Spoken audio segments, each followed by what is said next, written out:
All right. James Noel, good evening. Happy Monday, man. Welcome to another episode of Time is Honey. Hope everybody's doing well tonight. This is going to be an open chat, man. And I wanted to see there's a lot of experienced beekeepers out there. And I held a meeting recently, and we got a bunch of beekeepers down here in South Texas. And a lot of us are beginners. So if there's any experts out there, a lot of us are curious how you guys winterize your bees in the winter. Like, what do you guys do? What steps do you take? Precautions? Do you guys not cover your hives? Do some of you cover your hives? What steps? Um, and if not, what kind of losses do you take? Things like that. Is there extra feeding you need to do if you're not going to wrap them? So if anybody wants to join the chat and talk about that, please do. We'll start it there because it's getting quite cold down here tonight. It's going to be chilly. We're looking at down here. We're looking at 30s all night. Let's see here. Let me take a peek at our weather. I was using national. Let's take a peek here. Let's see.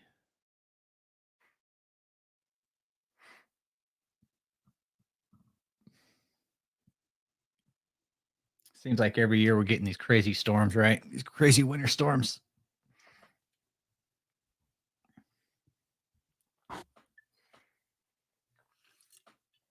All right, let's take a peek here. All right, let's see here. This is my forecast right here. All right. Glad to see you, man. Glad to see you, James. Here's my forecast. Freezing rain, freezing rain, freezing rain, showers, showers, cloudy, clear, sunny. So this is our weekly forecast right here, and this is NOAA.gov. 10 to 14 mile per hour winds. High is 21 miles per hour, chance of precip 50. And it's been raining all day, man. It's been so cold. Hey, what's up, Garrison? Good to see you, man. What's up, Garrison? Hey, Piers. Good to see you. Good to see you. Good to see you, Garrison Apiers. How is your weather, my man? This is what we're looking at in my area right here. Here's my weather for the week. I know everybody's got different weather. We talk about microclimates here. So I got a low of 31. Then it's going to start jumping back up in the 60s this week. 54, 60. Hey, Dennis Barney, good to see you, man. Welcome, welcome. Kind of curious how everybody weatherizes their gear, man. When you guys get like really extreme weather like this, like the guys up north, I know Ian up in Canada, he just puts his stuff in a shed. He just locks it all up. Hey, Michael, good to see you, man. Tuesday night, rain or freezing rain. Patchy fog, 10 p.m. Low around 32. Man, it's chilly.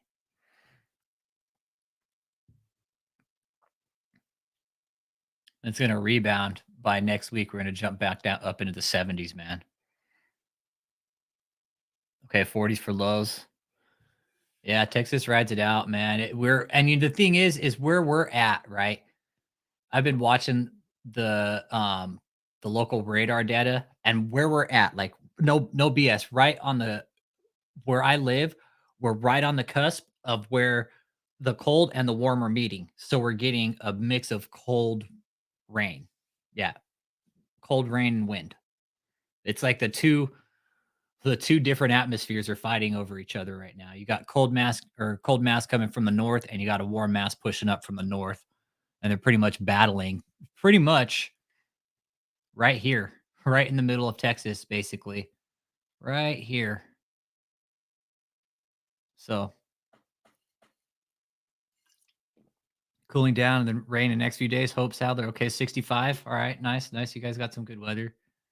Looks like Lee over there is in Louisiana is getting some good weather too. Damn, James, 10 degrees. James, do you winterize your gear? Do you wrap your gear or anything like that? Or do you just let your bees ride it out? Or do they hang in there okay? So I'm real curious about that. because I'm starting a beekeeping group down here in South Texas, and one of the one of the new beekeepers asked, "What do you do to winterize your gear?" They're really concerned. They want to take good care of their bees, and high-end Cisco is about 25. Okay, so tar paper. Okay, that's what you use. Okay, so tar paper. Okay, waterproof. Yeah, probably it's insulated too.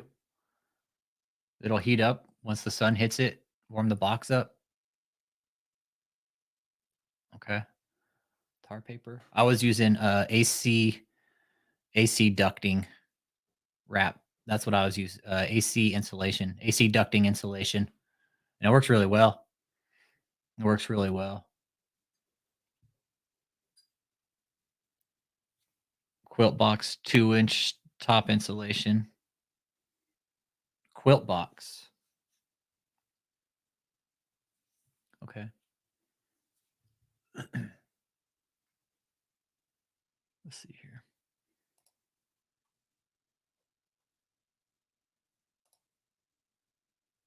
Oh, crap.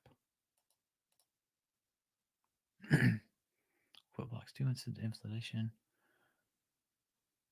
Oh, yeah, let me get an invite link in here. Hang on. Sorry, guys. Didn't have an invite link.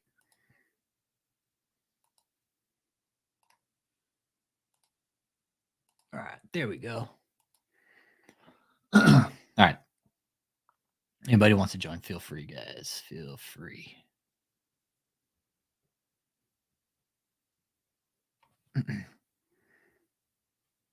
There we go. All right. Feel free to join. Because I'm curious about that. The quilt box 2-inch top insulation. So do you put it in the top of the box?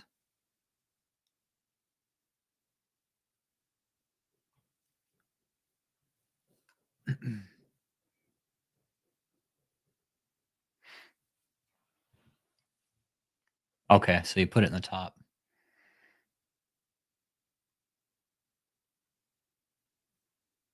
Okay. Holds the heat down, I'm guessing, when you put that insulation in the top. Yeah, James? And I think about it like that. Putting insulation on the top will keep the heat down and keep it from escaping. Okay.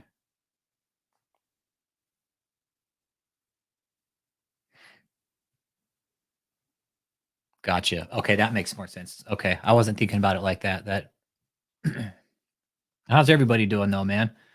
How's everybody doing this week? Everybody doing okay?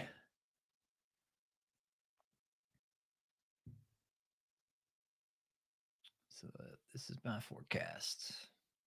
It's cold, man. I mean, we need the water. We need the water down here. We've been getting a lot of rain, that's for sure, and we need it. Helps with the condensation too. Okay. And what I was reading, what Bill Hillbilly was telling me, and so was my mentor, is that is by burning your boxes on the inside, that also will help mitigate some of the condensation. If you do that, that the carbon, the charred wood will soak up the moisture and get rid of it basically. That was one of the other reasons that I burn my boxes is because I was I wanted to mitigate moisture content in there, and that by doing that, it helps mitigate the moisture in there. So same, and then having the sugar shim on top of that, that's also going to help with the condensation. That sugar shim's going to make a big difference for sure. Hey Daisy, good to see you. How you doing tonight? Welcome to the chat. Welcome, welcome, welcome.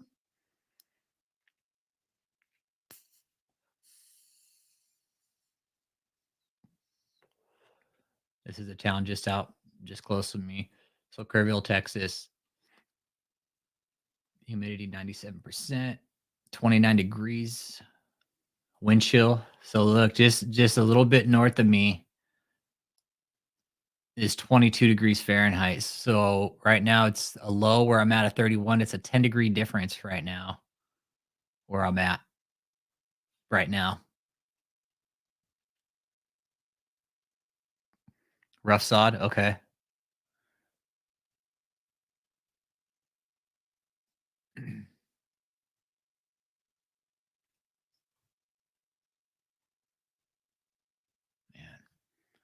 This storm's gonna hit everybody. 41 in New York. All right, Daisy, how's your girls doing? Do you wrap up your hives or anything like that? How do you winterize your boxes when it gets this cold? Do you just let them ride it out and let them tough it out? Hey, Charlie, good to see you. Good evening. How's your girls doing, man? Good to see you, Charlie. Good to see you. Good to see you, Charlie. Charlie's in the house. Charlie's in the house. I was kind of talking tonight, Charlie. How's everybody winterize their bees when it gets this cold? I'm curious, That's what I was curious about. I was getting, see if some of the experts want to come out and talk about that tonight and precautions, anything like that.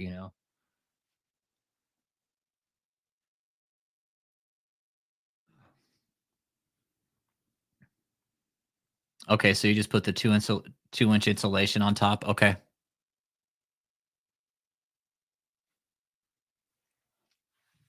All right.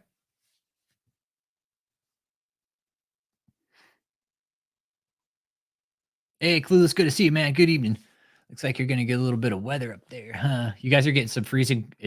We're right on the cusp, man. I was just saying, Clueless, we're right on the cusp of like between getting hard freeze and not. Top and sides, no upper entrances. Okay, nice, nice. Too many to wrap. All right. If they're strong, make sure they have time to propolize the entrance. Okay. Okay. That's good, man. Thanks for the input, man. Appreciate it. I'm starting a beekeeping club down here in Hill Country. And there are some beginners, man, and they had a lot of questions. One was real concerned about, how to winterize because she caught a swarm, right? And she was like, "Man, I'm just happy that they stayed, man. I'm really happy that they stayed. I feel like I got lucky. They're bringing in pollen, but how? Let me see. I'll tell you the exact question. I'll tell you the question that this beekeeper sent. Take a peek here. Let's see here. Her question was, let's see. When it's too cold, should I wrap up when it gets too cold, should I wrap up my bees? That's what she was asking. Since it's a small hive that's new, I opened up and saw lots of brood and they're doing great and they seem to found some pollen somewhere. Um and I just want them to be good. I love them so much. Okay, there's a club in Abilene. Okay. Awesome, Dennis. That's good to know, man. Dude, I put out a kind of a little bulletin. We got somebody coming in here. Hey, Charlie, good evening, sir. Welcome to the chat. Welcome, welcome, welcome. Hey, what's happening? Hey, Charlie, how you doing tonight, sir? Good. All right. Are you getting any feedback right now? Not at all. Nope. I'm getting feedback. Yeah, you can hear me now, can't you? Yeah, I can hear you real good. Nope. Trying to set these settings up.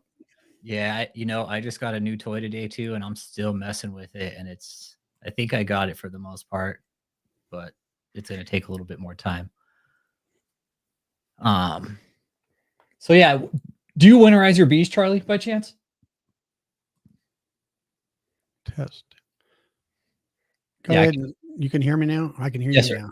Yeah, I can hear you loud and clear, Charlie. Yeah. I know we had some feedback the last time. I'm trying these headphones out. I really don't care for them, but we got some new headphones. I had them and I just never used them. And when I was doing my Friday night chat, they said they could hear them. It was like a loop and all that kind of stuff. So I'm trying to, test the test amount or whatever you want to call it. Yeah, you're doing a test run. Yeah, for sure. So yeah, I don't wrap my hive. Well, what I do is if you look behind me right there, yeah, if off to my left, I guess you would say, uh-huh. I have a big barn and that's where my nukes are. And I put my nukes there because it blocks the wind. And then these are the hives that go out past that barn. And you can see that what I do is I dumpster dive, or I actually have people coming here at the mill and say they're carpet layers. I said, well, can you bring me used carpet that they're ripping out from a job? Okay. And I wrap the back side of my hives on the side and the back, Okay. and leave the front open, because that's where the sunlight comes and hits pretty much all day, if there is sun. And Stand by. Stand by. yep, go ahead.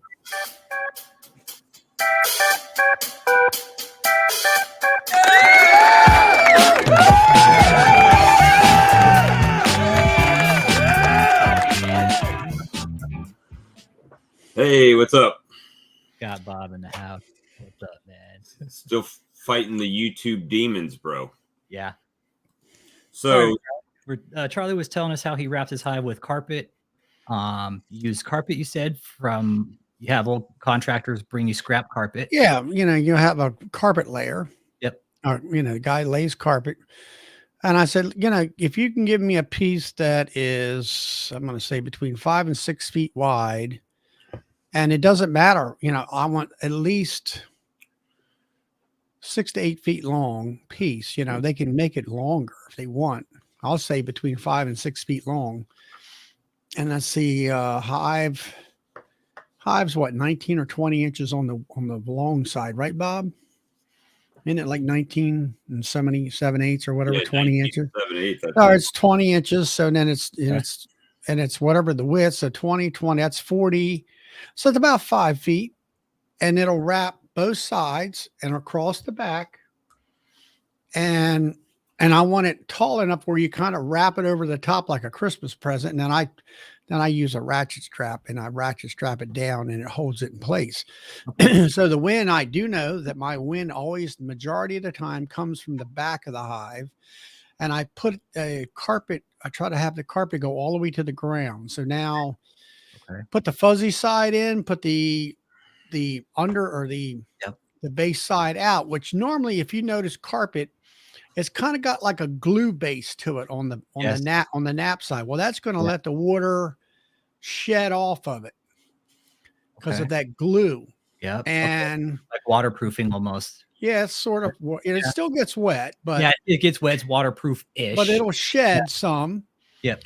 So it gives you a windbreak, and yourself in the middle of the winter, if the wind's blowing, if you step in the wind and it's blowing to your back, you're cold, and it says, say the sun is hitting you in the face.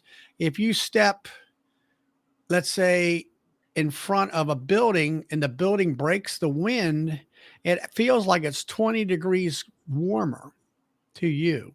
Yeah. Okay. And I'm sure that's how the bees feel about it. So that's what I do instead of, some folks wrap their hives with the 1.5 inch or, styrofoam insulation, which is fine. I just look at it this way. It didn't cost me anything. Yeah. Free is the best. Yep. Free is, 99, nickel 99. All you have to do is get a carpet. Let's say the guy brings you a 20-foot roll, no problem. Get your razor blade knife out, and kind of make a measurement with a tape, a retractable tape, cut it. And if that kind of fits your hive, then you know what to cut it at the next time. Get yourself a black magic marker, Sharpie, and go to town. Okay. And that's what I do. And nothing. Where are you from again, Charlie? I'm in Maryland. I'm in Maryland, close to Baltimore, right outside of Baltimore. Okay. I'm on, close to the Atlantic. I'm not real close to the Atlantic Ocean, but close enough. Close enough. I mean, it's a couple hours away, and about 2.5, 3 hours away. And I'm close to Chesapeake Bay. I'm on the upper end of the Chesapeake Bay, the mouth of it, up at the top. Where's everybody else from? Drop your location in the chat. Let's see where everybody's from in here. We got Kai all the way from Jamaica. Good to see you, man. Hey, speaking of long off places, let me see if I can make sure I'm covering all the pertinent data there. but I got my first. Look at that Hawaii swarm lure order. Nice, man. So Nice. that was the Amazonian one. So We got Michael up in Tingway or Vermont, Cisco, Texas. All right, cool. yeah, I got nothing, man. I don't wrap Nothing. Matter of fact, this year I didn't put sugar blocks on. I didn't put candy boards. Yeah. I put sugar blocks. That's not entirely true. On my like nukes, right? I've used a couple sugar blocks, but I didn't do anything as far as Yeah, clueless. I'm kind of northeast of Baltimore. Hey, Clueless. Oh, sorry. What, John? Go ahead. Yeah, where's Clueless? Clueless, where are you at? He's down here in Austin, Texas. Oh, okay. Hey, Clueless, when you do that, when you put the screen to does the stronger hive feed the weaker hive through the screen? Is that why you do it that way? By window screen when you separate them like that? I like. He says one thing I do is put a weak hive over double screen board, right? Put super weak hives on top of strong hives, separated by window screen. Yeah, so you can use a double screen board, right? And then the smaller hive gets all the heat that comes up off of the stronger hive to help keep them warm. Okay, that's how you were saying you winterize a weak colony. Okay, cool, man.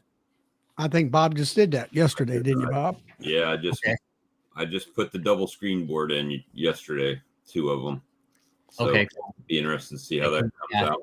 They work off the heat of the other hive. Okay, cool, man. Well, they had mine had queen cells in it, so I had to do something, or they were going to leave to the trees. So I basically swarmed for them, right? I just put the cells up over a double screen board with some brood. Well, first I put the brood and the queen excluder between that box, so the bees could equalize their workforce, and then pick the box up, slid the double screen board underneath it, and put them back down. So let them take care of. Now they're a separate colony with 3 queen cells. It's a little bit early for that. I mean, so it's a trial, but if it's to keep the big colony from swarming, and now hopefully they'll, that queen will come back mated. If it's too early, we're looking at the middle of February, really. Yeah. Before she would go out and fly. Start mating. Yeah. And we'll see. Probably not. I mean, I'm not hopeful on it, but optimistic. Maybe it'll happen. And does everybody know about your YouTube channel? You want to give everybody an update on that since you're here? Well, good things. Got Facebook back. Okay. Got my Gmail account back, but it still got me with my Gmail account as they've got my channel disabled. So I'm trying to work with YouTube to get that back up and running.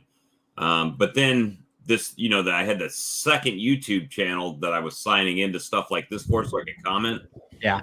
Now today it's saying that account is saying make a YouTube channel so you can comment, but I already had one, right? So I don't know what they're doing at this point.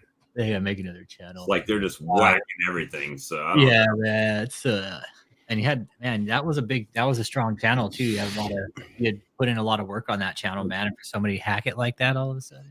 2,200. So man, we'll see if it comes back, hopefully by tomorrow. And I've been, at least with my Gmail back, I can handle my business that I was doing with the swarm lure, and send an email out to Saracell, and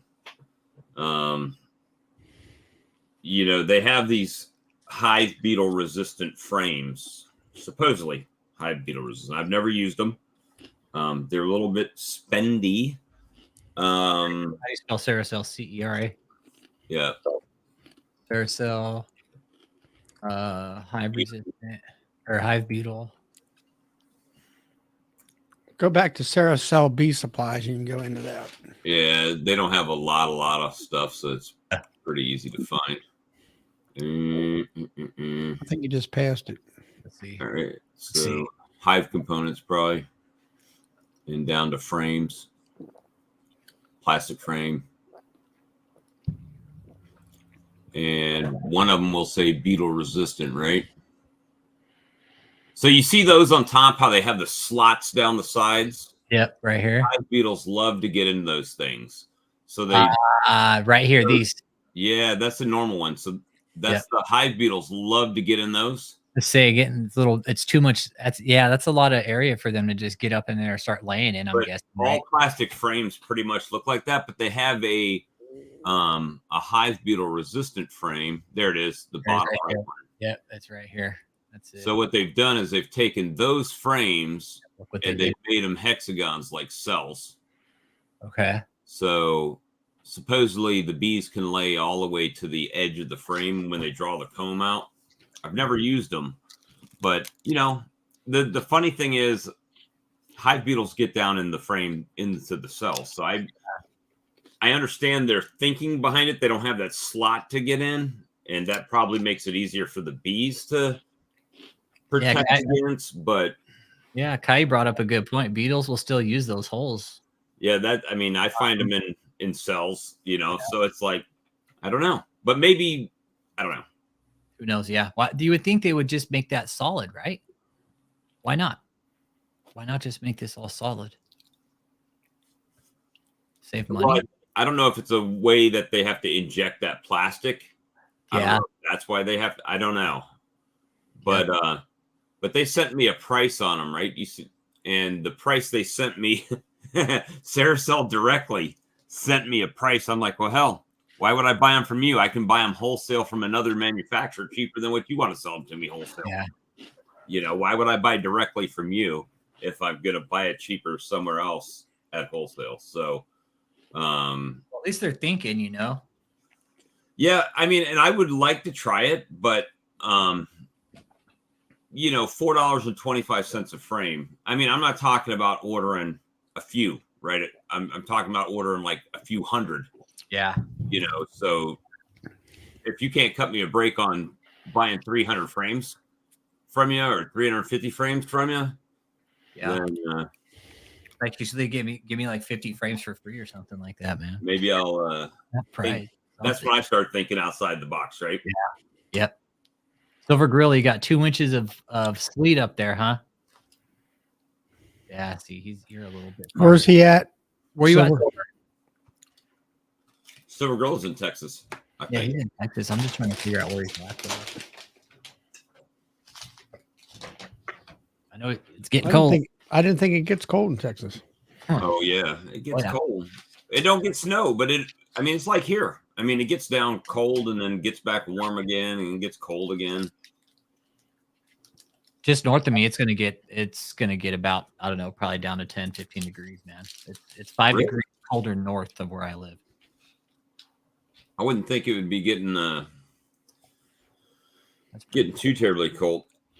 Hey Charlie, I finally got the wholesale pricing back up for those other frames we were talking about last night. Mm-hmm. Charlie and I talked on the phone yesterday, so yeah, I mean less than $2 a piece. Mm-hmm. Oh, really? So, out on the West Coast? Yeah. Well, I mean everything's on the West Coast, right? It's like either Canada, West Coast, New York. So it's like I'm shipping it from wherever anyway. So now I'm open for the lowest bidder, right? Government contracting 101. Well, you got equally good products. Hell, you were the same company at one time. So now give me the best price. Hey, how many units did you sell to Hawaii? Oh, just one. Okay. Mm-hmm. Yeah, that was off of Amazon. Okay. So we'll see what happens with it.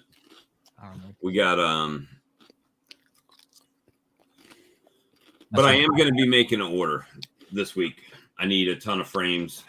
I can't wait too much longer. I may not go all the way in, Charlie. I may not do the 500 at one time. I might get some mediums, like I might get 500, but it might be 250 deep, 250 medium type of thing, or and split them up. Well, the only thing today we were talking about general economics, and my brother was talking to some different, electrician supply houses and steel things and stuff. And I think people are like, they can see it slowing down the economy. So I don't know. I would watch your finances closely. Don't go in debt right now. Yep. Oh yes. I mean, I try to stay out of debt, but I mean, it's just the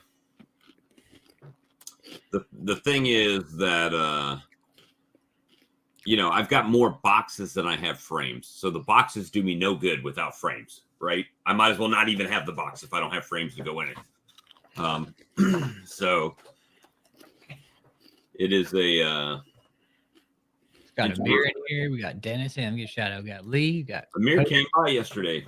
Yeah, Amir's in here. What's up, Amir? We got Dennis. I didn't even look because by the time I pulled that box up and those took that queen excluder off, those bees came rolling out yesterday because it was just before rain, and they were not too happy.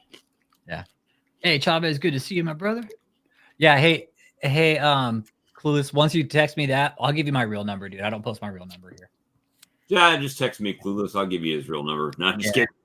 No, you can. Yeah, if one of you guys want my real number, get it from one of these guys for sure. Because Bob has it. I just don't put my real number out here. But I'll give you my Google Voice number, and I'm happy to give you my real number for that. It's just not something. Charlie, by the way, I got a text. Bobby's Bee wanted your number, and I didn't get back with him with all this hack stuff I had going on. So who's that? Who is Bobby's Bees? Yeah, who is that? I've only known him as Bobby's Bees on YouTube. So. Oh yeah, okay. Hey Chavez, you're out in Waco area, right? What's the weather like up there, man? Are you getting ice and stuff up there?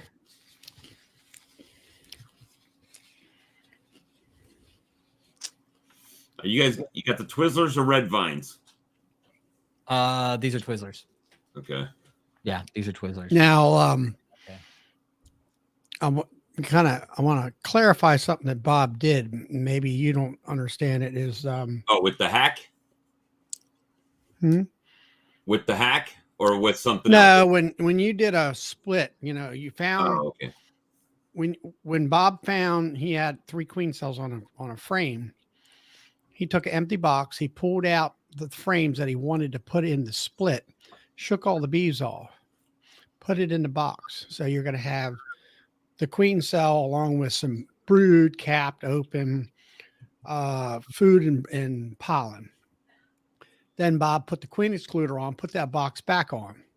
So that I left it entices the worker bees to go through the queen excluder up to those frames and cover the frames. Well, I've done that where you come back in about 20 minutes and that top box is packed full because of all that brood up there. So now you can take that box off. The queen's not there because you can't get through the queen excluder. That's when Bob put the double screen on. All those bees are wrapped up in there with her now. So now he did a split. He didn't have to worry about finding the queen and taking all that time. They did it for him. Take the queen excluder off, put the double screen bottom on, put that box on top. Now the queen cells can hatch on their own. They got plenty of bee coverage to keep them warm. They got the heat from the bottom box coming up into that box to keep them warm also on top of it.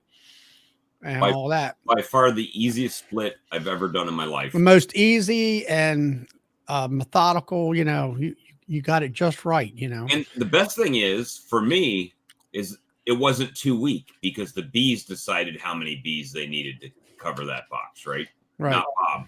Bob didn't put a couple frames and shake some extra bees in it and pray for the best. Somebody asked here, Bob, about did you have drones? And yes, you do have some drones, and you're pretty warm. You got some cold nights. Yeah, it was in the 60s today.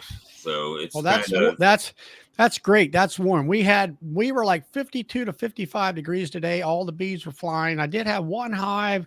I noticed when I did my short video today that it wasn't a lot of activity or a lot of traffic. So I'm wondering whether that 10 framer is either weak or dead. Yeah, the only thing Amir was saying is he's saying, hopefully I have a queen in the bottom box. But assuming I don't have the queen, let's say she died for whatever reason in both of those colonies, I left some brood down as well. So if there's any open eggs, then they should make queen cells down there too. So we're hoping. I never did see her, but I don't mark. So and it's a very populated colony. So that's not unusual, right? So you covered all the bases. Mm-hmm. Nice. And if not, I'll merge them back together. And hey, I'll limp them along. I'll keep putting eggs and brood in there until the point that she can get out and get mated at this point, just to keep it from going drone layer or something like that. Don't smash that like. How's everybody doing tonight? Talking bees. Yeah, Lee's got 71 degrees at 8:20 p.m. tonight. So I'm sure. Bring me some drones, Lee. Yeah, Lee's sitting on nice weather right now. It's like Lee, out of everybody's getting the nicest weather right now.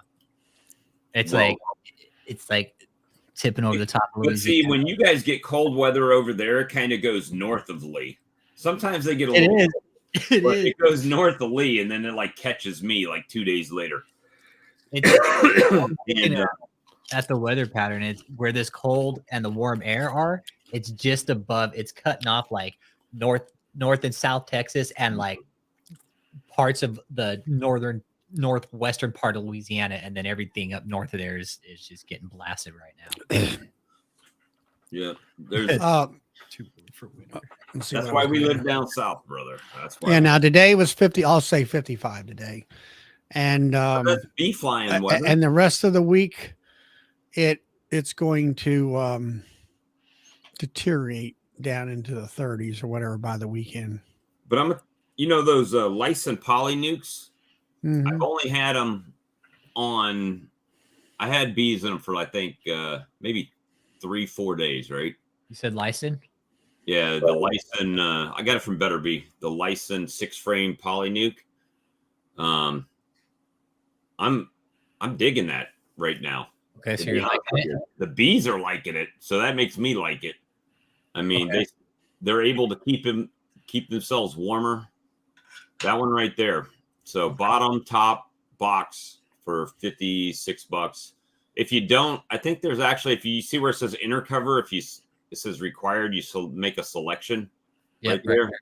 If no inner cover, you take $4 off, so $52. So if you don't get the propolis trap. So you've got a propolis trap, canvas inner cover. I would think like this nuke, like this, it would stay warm. Like it would regulate cold and warm. That thing is solid, bro. Hold on, I got one of the boxes over here. I have that unit. I have it. I have actually another 5-6 frames that goes on top of that, and I do have the propolis trap. The big thing about that is that lid right there is hollow. Okay. And it'll put a lot of bird comb up there. But if you put a propolis trap right on top of the frames, they will actually propolis it, just like Bob shows there, that one there, and it works great. It keeps all that extra bird comb out of the top of the lid and everything. But this thing, I mean, it's very dense. I mean, you're not going to, well, I might have put a couple dents in it with my knuckles, but it's solid. It is solid. Okay. And that's just basically, it's like basically compacted styrofoam, right? These yeah. It's kind of got like a sort of a plastic style finish to it. Okay. So I do have another one of those coming, and then I've got 2 of the Lysin Deep boxes coming with the so I can do the 3x6 with the 2 10s over top of it. See, this would be cool just to have like in a nuke yard too. And this is the one you have, right, Bob? Exactly the one I've got. You see the black plugs up there? Yep, these right here. Those come out, and they have styrofoam plugs that you can plug in them to totally block it off, to allow them to keep the warmth in there. Okay. And is it just these 2 plugs on? There's none on the back? No, there's 2 on the back, 2 on the front, and the bottom has these round discs that when you take them off, they're vented, or you can leave them in to leave them solid. Okay. All right. Right. So if you find out they're bearding or something, you take a couple frames out, pull out couple of those discs, right, Charlie, and let them vent from the bottom. Yeah, the one I had, I went through the winter with it. I had one out of the 4 disc open. I had the top vents completely closed, and and then you had the propolis trap up there, and But is that really pricey? Because you're getting a bottom, a box, and a top for 52 bucks, right? Yeah, Castle Grounds Live. So that's less than 20 bucks a piece, which is kind of how I base all my equipment. It's 20 bucks, right? If you Hey, bought son a of wood everyone, nuke good to box, see you. if you buy a wood nuke box, they're 20 bucks. The bottom board would be 20 bucks, and the top will be 20 bucks. So about the same as wood, but then you got the nice locking mechanism that locks them together, the entrance reducer. I don't know. It's like I said, it's my first time using it, and when I first looked at the price, yeah, I was the same as you, Silver Gorilla. I was like, A little pricey, right? yeah, a little pricey, but I don't make my own boxes. I mean, you're always going to have that argument. Well, I make my own boxes. Well, okay, there you go. It's going to be cheaper. Yep. You know, Tell everybody, man, if you could cut costs, but hey, man, if you could buy one, like I might just buy one of these just to have like a decent nuke. Well, I specifically started to buy them after watching Brad at Faith Apiaries and Ian and James, how they do 3 6-frame nukes together, side by side, smashed up against each other. And then they put 2 queen excluders on, smash them together. And then they put 2 10-frame boxes on top of that. I've seen that before, dude. So you got 18 frames of bees working on 10 frames of comb and honey at a time. Yeah, you'd smash these 2 nukes together right here, basically. And to be honest with you, I'm going to try to use it as a ginormous comb drawing machine. That's going to be kind of the goal. So how would you do that? Run that over. You'd smash 2 nukes together, right? 3. Okay. And the problem is that these are not 3/4 inch thick like most of your woodenware is. These are 7/8, so it's almost like 1 inch thick walls. Oh shit! Okay. And but so is the Lyson deeps. That's why I bought that system like that with the Lyson, because I couldn't find a 6-frame wooden nuke to use some of the equipment that I've already got. But I'm sure they're out there. I just couldn't find one in my first. Yeah, see, I'm about making nukes. I want to, I want to start buying a saw and stuff so I can make my own stuff. And my neighbor, he's a contractor. I could probably talk to him and be like, hey, tell me where your site is and let me come scrap through your wood, man. And he'd probably be like, yeah, come out, dude, anytime. So there's a couple things. Like, obviously, Silver Gorilla's got a ton of colonies, right?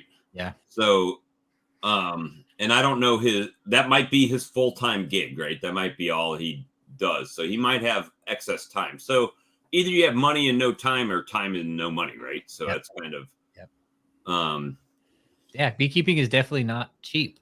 That's one thing you could definitely, Charlie, you can say it's not cheap for sure. If you're making 4 frames, this is basically a modified Michael Palmer version. It's the same thing, but instead of using 8 frames and 2 queens, you're using 18 frames and 3 queens to do the same thing. So, yeah, it's just a modified Michael Palmer. The problem with those Palmer hives is that, all right, when you have, it's just like Brad said on my Friday night chat, is that if you have one side of that hive that dies, you can't just pull that box up and turn it over and dump the crap out of it. Right. You got that other hive to fool with and stuff. And I that's why I never bought one of Palmer's hives. Well, now with that system, you can take one off, but the problem is you have to set that top box that 2 colonies are working on, right, on either side off. And then you might as well check them both while you have it off, and then put them back together and put it on top. I still like the single nukes, and I also make my own mating boxes, which are 2 framers. I made them, I don't know, 4 years ago or more. If you're going to do a 3 or a 4 frame box, you might as well just get a 5-frame nuke box and to start with, and then put a follower board in there, or get a piece of styrofoam that will fill the void and paint it or something so the bees can't eat that styrofoam and all that. And it'll work. That way you can take your 5 frame and make it a 3 frame or whatever. You're gonna. I mean, it's gonna sound stupid, guys, but once I put them in that poly nuke and I popped it out, they were actually out kind of. They were working in the hive, right? As compared to just being slammed in between the 2 frames, huddled up, trying to stay warm. So it seemed like they were making the old college try there to try to get things done. So you already filled that Starfruit hive up already? Yeah, both of them. I got 2 of them filled up, and I've got another one coming. So when that's done, I've got a box. It's actually in a 10 frame, but they've kind of dwindled down pretty much in that. So I'm going to take them out of that, and I'm going to put that colony in that 3rd nuke, and that'll free up another 10 frame colony and 5 extra frames of comb that I can use to, try to get my bigger colonies to start cranking out some extra frames of brood so I can start spreading that love to my weaker colonies and boosting them up. Equalization, as Charlie likes to call it. Yeah, you got to equalize your hives. That's what John told me the other day too. Is like once you start splitting and you start having hives, like more colonies, you're gonna have to do. Bro, I'm telling you, make some double screen bottom boards. I'm sold after just starting to try it because of how easy it was. Get you a queen excluder if you don't have one. Okay. Let's say your box doesn't have queen cells, and you want, and your hive is strong, right? It's filled that box right out. Yep. Just get your second box, set it to the side. Take, let's say she's got 7 frames of brood, right? Take 2/3 of that, put it up to the top, put empty brood comb in the bottom. Make sure the queen's in the bottom. So shake all your bees down in that first box, and then put that queen excluder on, and then set that new box that's got those new frames of brood for your second colony. So you want to take brood, and how many frames of brood do you move up? I moved 2/3 of the brood that I had. So if I had 10 frames, say you had 4 frames of brood, I moved 4 up and left 2 down. But I made sure that she had comb, right? The comb, so she could lay more in the bottom. Yep. Then you put that, you shake those bees down to make sure that queen is in the bottom for sure. Put that queen excluder on. Take that box with the brood comb in it. Set it on top of the excluder. And they said you can come back in a few hours and it'll be equalized. I just let it wait overnight and fill back up on their own. And then I came out, took that box back off, pulled the queen excluder off, put my double screen bottom board on, right? With if the entrance is going one way, make sure the entrance on the double screen board is going the other direction. Yep. And then put that box back on. You can even spin it, right? So if they were at the back of the colony before, they'll still be at the back of the colony, just the entrance is going the other direction. I've heard of John said, my mentor John said he's done things like that. He's all, dude, there's so many different ways you can build a colony. He's like, and you could flip just like that. You could put an entrance in the back and have. Well, I turned those 2 colonies potentially into 4 colonies just like that. I just doubled the size of them. Yep. And then once she comes back and she starts laying, and you have, then block her up, move her to her new spot. Yeah. And I've even heard people doing it again, right? You take that bottom board off, you make another box, you take a couple frames of brood, put it in the top, repeat the whole thing, put the queen excluder in, drop the box, close it up. Tomorrow morning, come back out. There's bees all over them. Put that screen board back down, put it back on. Now you just made another nuke. But you know something, I've been out in my nuke yard, and I got them 5 frame nuke or queen excluders, and I shook the bees off, pulled the frames I wanted to make the split with, put the queen excluder on, put that box on top. It's brood upstairs. That's exactly. And I kept on going down doing inspections and stuff. Right. I came back. It wasn't 20 minutes. And that box was full of bees ready to go. Man, that's how fast those worker bees will go up. Well, that's how you make your nukes for your customers too, right? Yeah, I use it that way. Well, the thing of it is this past summer or spring, my situation was this, first, you know how hard it is. It's hard to find the queen a lot of times, especially these black looking queens. Or if you And know, I get so frustrated and so stressed out. And so a friend of mine told me to do it this way because I got 5/5.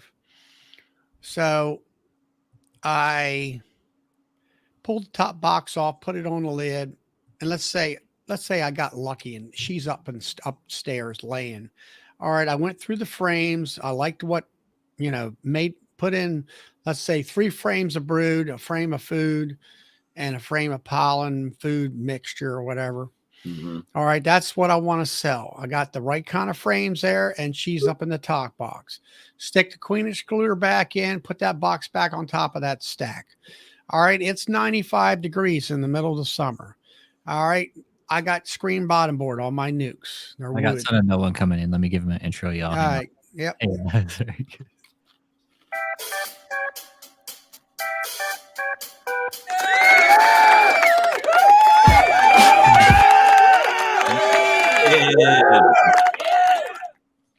What's up, Son of No One? How you doing tonight? Edward, what's up? Good to see you, my friend. But Dennis, yeah, if they're as long as I'm doing pretty good. Doing pretty good. As long as they have eggs up top, they should make a queen cell. So but anyway, what I was getting at was, all right, now I got her sequestered in the top box. She can't get out of there. So I don't have to look for her anymore. It's middle of the day, let's say, or maybe it's in the morning, 10 o'clock, 11 o'clock. You're up. You got the box made up. You got her back on the original hive stand. You got a queen excluder underneath of her. She can't move, only up in the top box. Now, the worker bees can go up and down all day long and regulate the heat of that hive. And come 6 o'clock, let's say 6:30, 7 o'clock in the evening, it's still daylight at the time your customer shows up. All you got to do is pull that box off, put it on a lid, transfer the frames to a paper box. And I always like to visualize the queen. She's on one of them 5 frames. Put them in the box, close it up, and you're done.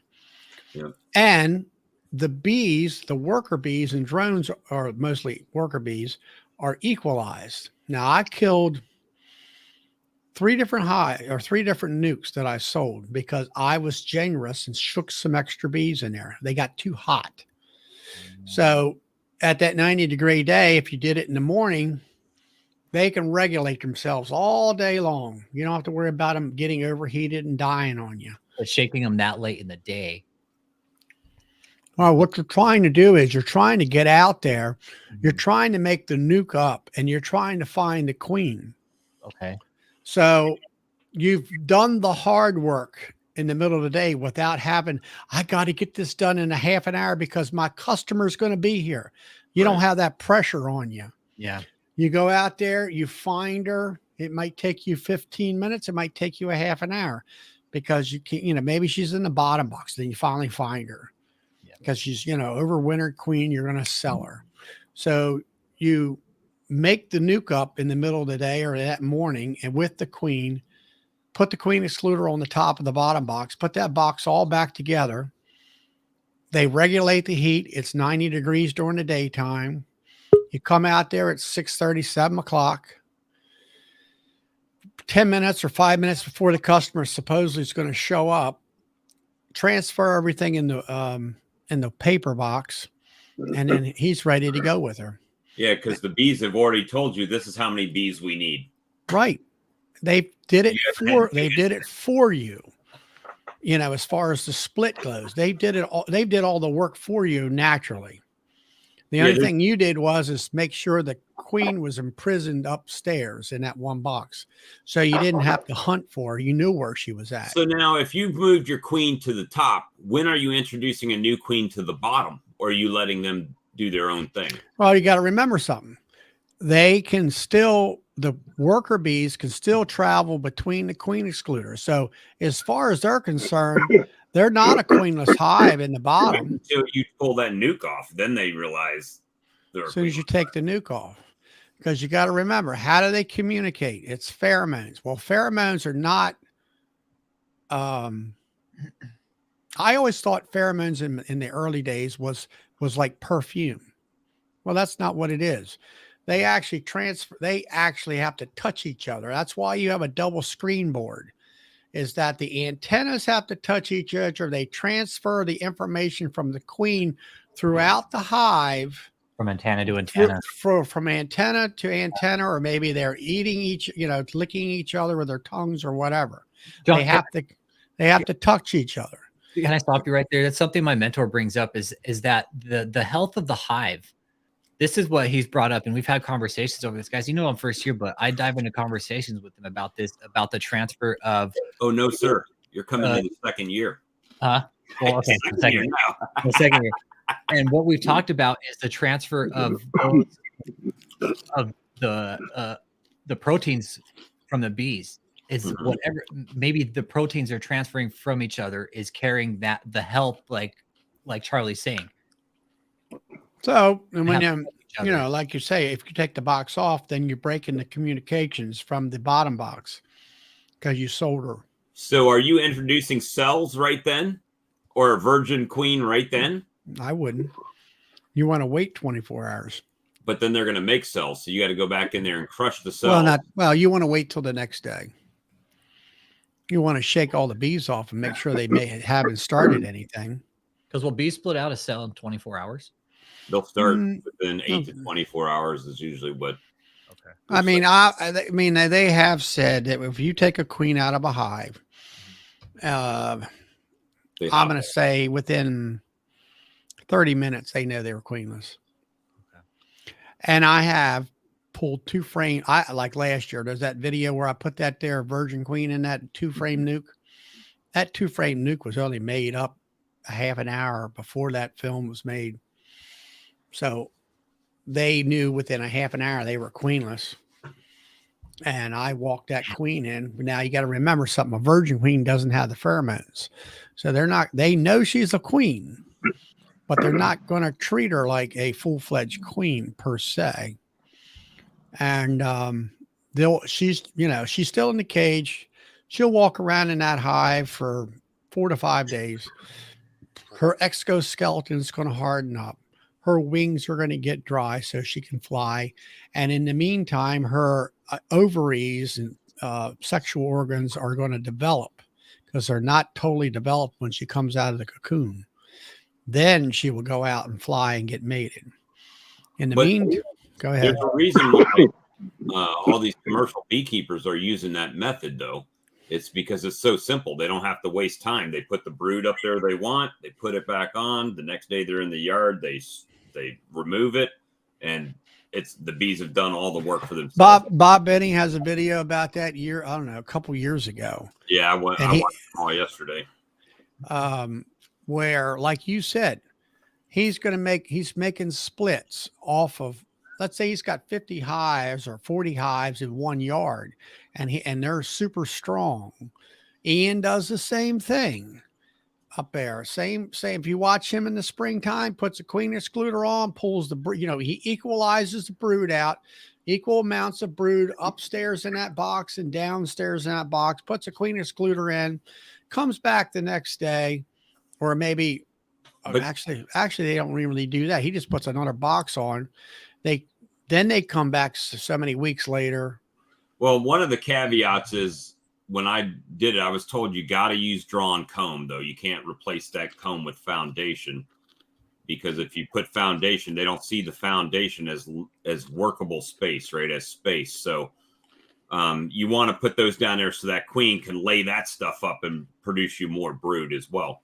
And it's also a good method of swarm control, because you're reducing that initial colony by a ton of bees, right? So you're pulling them out to that split. So dirty no sleep yet. Clueless bees. That's right. I agree with you there. I mean, you take the queen out. Bob Benning says within 60 seconds of you putting that bottom board on there, the colony without a queen knows they don't have a queen anymore. Yeah, I think they know quicker than what most of the science guys say, for sure. I think they know right away. That's, So that's my opinion. I know that.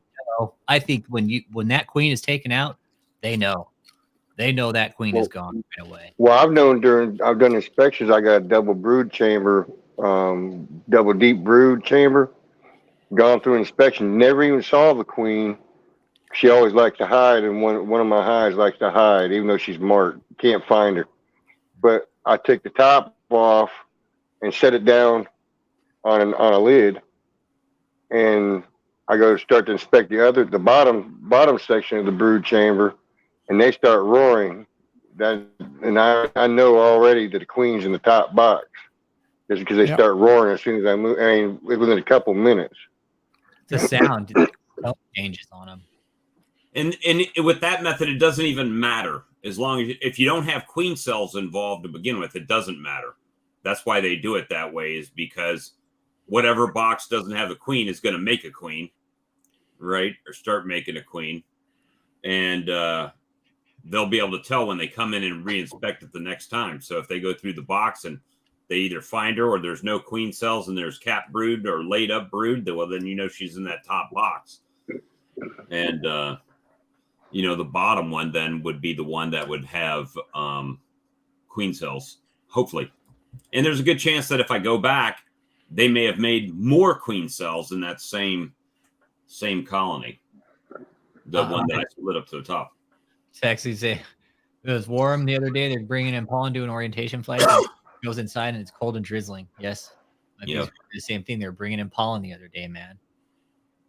Yep.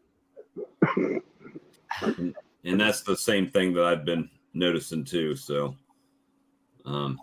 we're having that cold and rainy or cool and rainy where they're not even coming out, which to me is even better for that split, because when they can finally come out, then they're going to have to reorient because it's been a few days since they've been in that box. So even if they're foragers, there should be a chance that they stay in that box.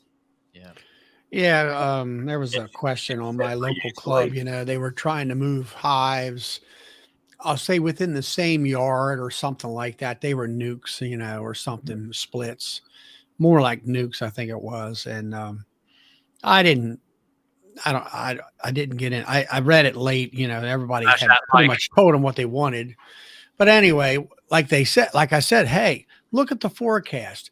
If you got a week's worth of cold weather, 5 days or 4 days of cold and wet weather, that's the week to move it. You know, take that thing, set it where you want it, and let it sit there. And if anything, lock them, you know, you don't even have to lock them up. The Mother Nature automatically locks them up. And when they come out, they got to reorientate. Oh, okay. Things are something different here. I do that a lot with my mite treatment, right? I do it either right before night or I do it right before rain where they're going to be in the colony. Mm-hmm. At least the majority of them. How do we know the count is high enough before we start splits? Count of what? I guess the drones. I don't know. The drones? Well, I've heard a couple different things. They say if you see drones walking around, it's not too early to start grafting. Because in the time that it takes you to graft and her to be capped and hatched out, that those drones will be mature, the ones that are walking around, and then you have other ones that are already capped that'll be hatching out in between. So, how long does it take for a drone to mature? 20. Well, it's long, right? 23 days. I don't know how long after it hatches it takes to mature. Charlie might know that. I think it's a couple more weeks after that. Yeah, it's a little bit. They take the longest to mature, don't they? Yeah. Mm-hmm. Yeah, well, they take the longest for everything, hatching and everything, it seems like. No, I didn't get my channel straightened out. Kind of. I'm like at the end stages, hopefully, of getting it straightened out. I got my Gmail and everything back. My Google account is back. Now I'm just waiting on them to actually reinstate, which probably they might have to do something with their servers to pull that information back or something. I don't know. But, you know, after all that stuff. Dex, you're funny, dude. If I were a drone, I still wouldn't be mature. After all that stuff with Google, they just sent me a link to password. They're like, hey, somebody hacked your account. Here's a link. Yeah, after I, the funny thing is, YouTube was the first people that I contacted, and YouTube and Google, they, it's the same company, right? So yeah, they were like, yep, we realized your account was hijacked, and they're the ones who escalated it, right? Now that I've got Google back, now it's YouTube that's kind of being difficult, been like, well, have you had contact with them? Yes. They've given me my account back. Now it's your turn. Now get your shit together. Yeah. And then I come back today, like I can't even comment, because if I try to comment, it says create a channel to join the chat. I'm like, but I had this channel because I was already chatting on it yesterday and the day before as Bob Walker. And now they've done something to this account, so I can't. Yeah. Galloway's asking, how do we know when to pull the trigger when it's split? Dude, I don't know, man. I'm new to this. The first thing for me was there was actually queen cells up there. So I was like, yeah, I got to do something. Or the next day after the rain, they'll be up in my pine trees, right? Because they don't know any better. Yeah. I mean, they know it's cold out, but. Yeah. John told me once your bees decide to swarm, said there's nothing stopping it. He's like, they're going to swarm. Unless you catch them at the right time. He's like, because bees, when they've filled that box up and they've made that cell and they're ready to swarm out, he was like, whether or not you go in and cut that cell out or not, those bees are going to swarm, dude. And I will say something to, I use medium supers. Charlie uses all mediums, right? So, but I've been using deep brood boxes. Well, I left honey in a medium over top of them.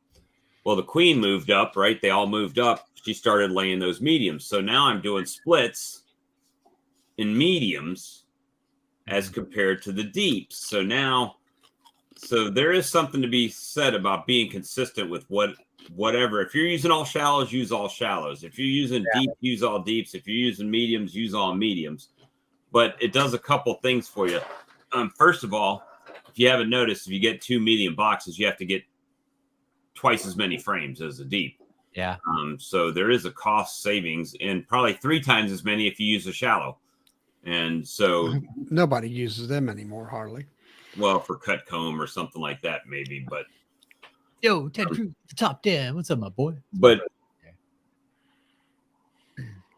yeah, split removing the old queen in the new split, so you're keeping your newest queens in your yard, and you're cycling your old queen. So, it's funny because I don't know. I'm kind of perplexed about that, really, because when you buy a nuke, everybody's trying to buy. Yeah, they'll say on it, right? Overwintered queen, and like it's a good thing. But then I hear everybody say that that it's that you get your best production, right? James and those guys say get your best production for your first year, really, is the best out of the queen. I know for sure I can guarantee my queens are overwintered. Right. For sure. Well, now if you requeen that fall or late summer, then that girl will be a new young queen for that next year.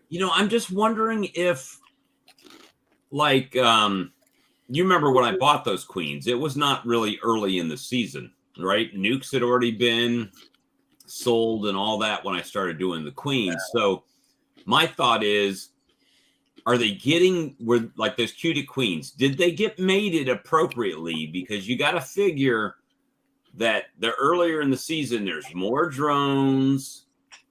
You don't want them right out the gate. You want them a little bit 2 or 3 rounds in, right? After exactly come in. So like they said, queen cells will be available the first week in March. So okay, if you're mating them in their yard where they're doing 10,000 nukes or something for all these commercial people, right? Then you would have to think that they're mated queens.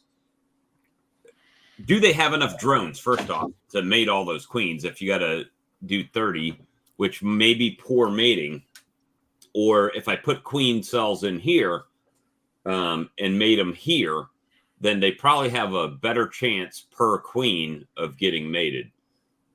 So, I mean, that's Well, usually those places like, Cutic.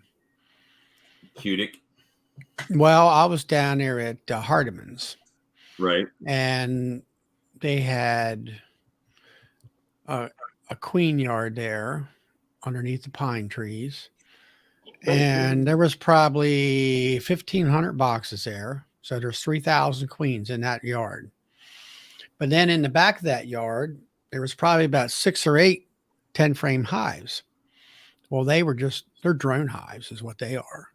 They got drone frames in there, and all they want to do is flood that area with drones and all that.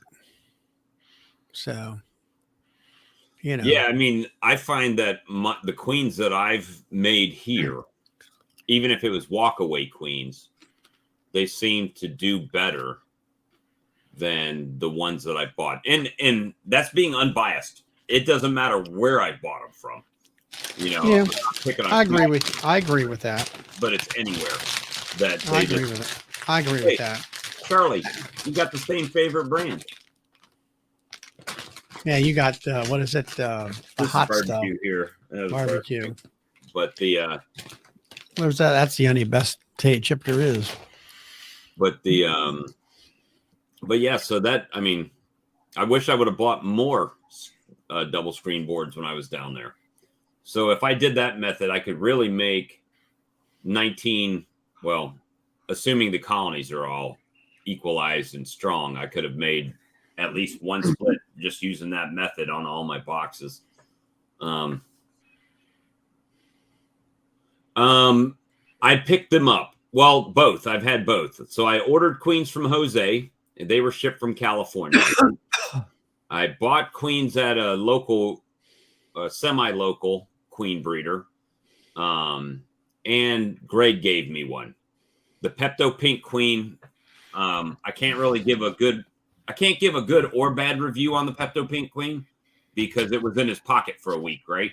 So it's like he kept it alive feeding it, but by the time it got in the colony, it was already stressed out. So it laid a little pattern, enough for him to make queen cells, and then she was out. Yeah, because it's kind of, if it's caged that long, they tell me, or I've heard, her ovaries have been shut down so long that she don't know what to do.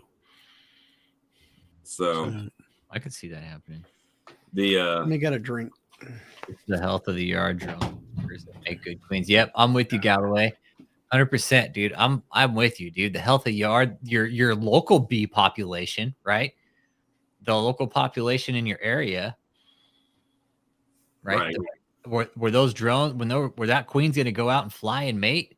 You know, that's what I was just sitting here thinking. Okay, when my queens go out and mate, how good is the concentration of drones out here? How good is the genetics? Well, you got to figure. Well, for you right now, you've got your one colony. One colony, right? So you're going to have a whole different set of challenges because you have to rely. At first, you're relying on somebody else's bees, really, to fertilize your queen when you make a split, right? Because that split you make is not going to, unless you put a mated queen in there, it's not going to mate with those drones, right? So that's the drawback of having one colony. If you have two colonies, then one colony could potentially mate off the drones from the other colony. Yeah, especially like got 32 people in here, or the wild ones, right? Yeah, so, yeah, and that's and then once you have 10, it keeps getting a little bit easier to get those queens mated because you have more drones in your area, right? Each colony has some drones, each one of them. And that's where I'm out too with it. Michael Perry, what's up, my brother? It's another veteran right here. Big shout out to my boy Michael Perry. Yeah, I've got 3 yards. I've got 3 yards. 2 of them are 2 miles away, and 1 of them 7 miles away. Well, you're real counting forward. You're real close to all Bruce's bees, right? Yeah, 2 yards of Bruce's bees. Yeah, so I would be making shit out of some queens down there. I'd be making splits like crazy. Yeah. And then I have another guy who's 7 miles away which is still within probably breeding range. So, then you get your not feral for bees. every queen you make has the chance of getting that, pepto pink in them, right? From those It's males. potential. So It's potential, yeah. Because one of the one yard I know out in Ozark, it has a Pepto out there. He has it out there, and he has one in his yard at his house. So both of those are 2 miles away. There's, Hey, Charlie, I'm getting feedback from you, buddy. both of those are 2 miles away. But with all the drones, all those colonies that Bruce has down there, I would be a queen making machine where I was at, because it's going to have plenty of. Because matter of fact, he doesn't even graft his own queens, right? He buys queen cells and he buys queens, so you'll be able to take advantage of all his drone action over there. You could probably explode your colonies this year. Open mic night, guys. And Hot mic night. I don't know if you watched the stream last night with Craig Branch, but he's doing a series this year of taking 2 colonies to 32 colonies. He's going to take 2 colonies and split them and split them and split them. Ooh, get his number. I don't know if he could do that, but oh yeah. Well, I saw there's a series with Black Mountain Honey where he took 1 colony to 20 colonies, and those 20 were ready to split again. He could have took them to 40 colonies off of 1 colony. So he'll take a double deep and make 10 splits off of it. Let them grow up. I think he did 5. Then he went to 10, right? Because you took those 5 and split them again. Then he took those 10 and split them again, with the caveat that he used mated queens in all of his splits. He didn't have to wait on them to fly out and come back and all that stuff. So who was that, James? No, Black Mountain Honey, Lawrence. He's in the UK. Oh yeah, from the UK. Lawrence from the UK. So it is possible. I mean, James went from 15 to 78, making his own queen cells and queens and doing it that way. He's like, dude, you could split your 1 hive, and he's like, if there's a good flow going, he's all, dude, you could make your 1 colony into 15, no problem. He's all, you split it right. He's all, dude, you could have 15 by the end of the season. You won't get much honey. Yeah, no, and I don't care. No, I don't care at that point. I want to build my yard up and get healthy bees. That's my main goal first, really, to get the healthy. I have potential between 4 to 6 with the 2 hives I've got right now. I know at least that. Guaranteed, you can get more than that. Guaranteed. With the tallow flow you guys get down there, you could do more than that. It just depends. It's based on what you want, your goals. If you don't need that many colonies, then just do what you want to do. There's no rule that says you have to do that. My main thing is I'm trying to keep those numbers strong in those colonies, make some nukes to grow my yard and to sell a couple, right? And that way, when the honey flow hits, then they produce more honey than they did last year, which really won't be hard here. I mean, because every year, and Charlie, you and I have talked about this as well. Every year it'll get you should get a little bit more, assuming that the flow is the same, right? Because you're not having to draw as much comb, which means they can just store it in that comb you've already got. And eventually you'll have comb where you just take boxes and drop them on like those guys do up there and keep it going. He who dies with the most bees wins. Well, the biggest thing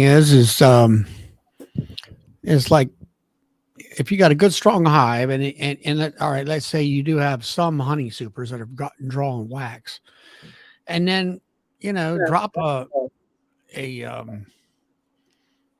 another 10 frames of foundation on, and they'll draw it out as long as a good strong flow. Mm-hmm. And then next year, and then like I say, every year you're going to gain some more boxes with wax for your honey supers, and all they have to do is fill. They don't have to build. And you'll gain more honey.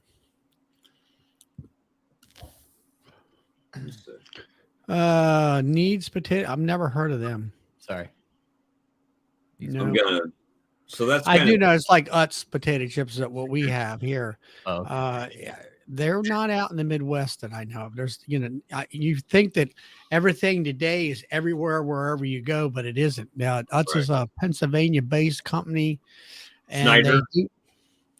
Snyder, Utz, and Hers are all in the area of Pennsylvania. I do know that Hers, I believe, and maybe Utz have plants in Ohio, closer to the potato crop. Zaps is a good chip as well. Huh? that's what Lou just did. Zaps is a good chip as well. If you got those. I've never heard of them either. You start feeding the pain and fried chicken. I've been to the Route 66 or 62 or something like that, which is out of Virginia. It's a local based potato chip company, and I've ate some of theirs and not very good. But yeah, so that's the thing. So here's a question. So when the flow starts, I should go ahead and put undrawn comb, or should I put the drawn comb on first? You want to put the drawn comb on first and put and then put foundation afterwards. Once they start drawing it up, should I checkerboard them in the boxes, or should I just under super or over super? I know some of these answers. I'm asking you for the people watching. Oh, well, I always under super when it comes to if that honey super is full of nectar, I under super. I always want to give them space to put someplace, not have to crawl across another super into order to get to the space and that kind of stuff. I did one year out there, those hives behind me. There was a couple hives at the end of the row, and the flow was pretty much over with. We don't really get a fall flow much. And I threw some foundation on. I said, I'll knock yourself out. I'm figuring myself, they ain't going to do nothing. I went out there about 3 weeks later. They drawed the comb out and filled it. And I'm like, where did this come from? Came from someplace. Something was blooming that they liked. But so yeah, that's kind of what's happening here. I'm getting excited because really we're in February. 2 more days we'll be in February, right? February is a short month, so we're a month away from March, and March is when it starts throwing down, right? So it's going to be everybody getting antsy. The Grange said he wants to build his yard to 350. See, I just don't have the property for that here, for that many colonies, and that's why I start looking at other pieces of land or people. And hey, I like when people say you can bring bees to my place, but then do you really trust them? The people, right, that are offering you. They're probably all right, but it's like you don't know. They don't know your neighbor. You don't know their neighbors or anybody that drives by that might mess with your colony. So yeah, I don't know. You don't say, right? I have one property that I'm putting bees on. I think that's the only one I want to do, is because of that reason. I do have 15 acres at the Chestnuts, and so technically I could load that down if I don't think that'll be a this year thing, but maybe a in the future thing. I am planning to move some stronger colonies over there. 15 acres, huh? Using, but it's in trees, so it's not real sunny. It does get hot, but it's not that sunny. And then you're worrying about the hive beetles and everything else, right? So I get it all the time, and on my YouTube channel. Well, if you put them in direct sunlight, you're not going to have any issues with the hive beetles. And I'm going to call bullshit, because hive beetles fly. In case you don't know, hive beetles can fly. And I've got them in direct sunlight. But even Amir came over yesterday. Amir lives right on the other side of town from me, probably 30 minutes, because you got to go around town to get to him, right? But he asked me about my hive beetles. I said, yeah, I've got an issue over here. And he's got more of a clay soil where I've got more of a sandy soil. Mm-hmm. So my yard is much more inclined to hive beetle issues than he is. So it's just about your location. Yeah, I met a beekeeper through our group that we started out here, and where he has his his yard set up, it's like limestone. So, well, you know, Sarah said her hives are sitting on concrete. Yeah. So, yep, you're not going to have much of a problem. Not so much with the beetles. The beetles will get in, but the larva crawling out and procreating, right? They're going to drop on that 100-degree concrete and dry out immediately. Yeah. But the problem is they've already done the damage by then before they get out of the colony, because they've already laid in your honey and in the pollen, and that's when they're a problem. So yeah, I'm trying to keep up with the yeah, see, same here, DC. My apiaries, I look out my window and I could see my bees. I can't out of my bedroom. Yeah, I think that's important, man. If you're gonna have an apiary, like, have it somewhere where you could see it. And it's just a matter of you know, where you're at, I guess, and getting that figured out. And Charlie's got his all blanketed, but you still see hive beetles once in a while, right? They're just having a hard time. If they get if it's a what do you call it, a real weak hive. Yeah, but then I put carpet down on the bottom, more or less, to keep the grass down. And then I always kind of figured that helped. And I also feel that out in sunlight helps. It does, but looking at the picture behind you, look how far away your trees are from your hives, and maybe there's some close. There's no trees around at all. Yeah, see, so no trees at all. That's not my situation at all, right? You guys have seen my videos. I got trees all the way around. Yeah. Matter of fact, those are what I use for the for you know, my bees pollination, my pollen and everything. That's what they're getting it from. So I wish I had flat farmland. Here was an idea, and Rich, this may be something, you know, we got a lot of chicken farms down here. I thought about, what about when these people, they go out of the chicken business, right? They got like one old chicken house sitting out there. Just think, you could put those AZ hives, right? You could put them all in the sides, because they got those doors that fold up to vent the place. You could put those AZ hives down the whole chicken coop, and you could work all of your bees from inside the building, and they wouldn't get rained on. You know, I don't know about pests, but it'd be pretty legit. There would be no real airflow, like cold air blowing on them. It'd be a natural barrier around them. And I've seen those in Europe somewhere. Like, they're pretty awesome. I know what you're talking about, man. It's crazy. But I mean, just an idea. You can't find that. You can't find really that much. And if they do, it's on, you know, it's on 50 acres. Give us 400,000 for this property. You can have it. Really, I only wanted to use the chicken house, you know. That I would love to have that kind of land, but I don't have $500,000 to sink down on some property, unfortunately. It'd be nice, wouldn't it? I've even looked at commercial property, like that, old warehouses that aren't used anymore, that have this huge parking lot or gravel parking lot. Warehouse be a bee supply place, right? Parking lot apiary, or the, you know, the back half behind the building type of an apiary. Yeah, Mira was showing me he took his carport. So he's got one of those metal carports. He's building Slovenian hives on one side of the carport, like a wall. So that's pretty cool.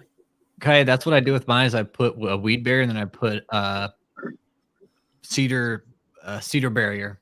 Yeah, I did the same thing this past year. It just looks raggedy right now. I need to redo it, but I'm probably going to use poly barrier this year. Put a heavy duty weed barrier, and then put your, and, you know, some plastic down. Yep, definitely. And work it that way. So we'll see, man.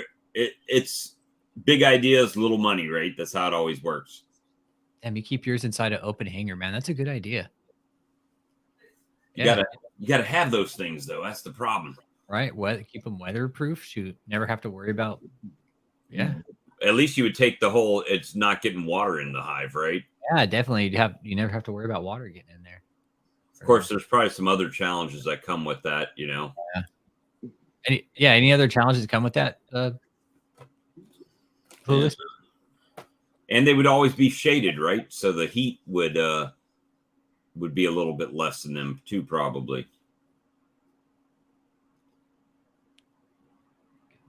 Well, guys, I'm calling it this evening. I have to get up early again tomorrow. All right, man. Have a good night, brother. Man, we're just All right, tired, man.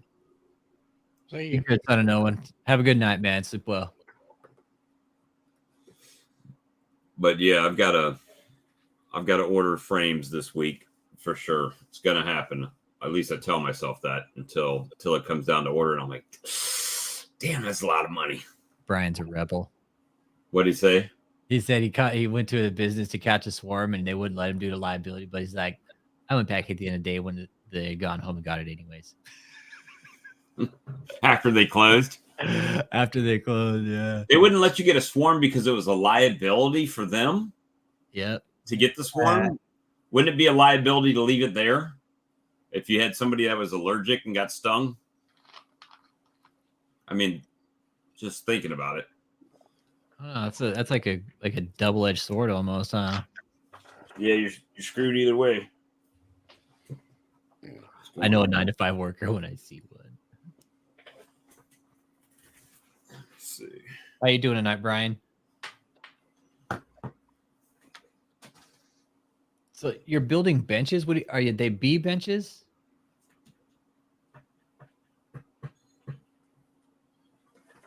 Oh, maybe he's meaning like stands.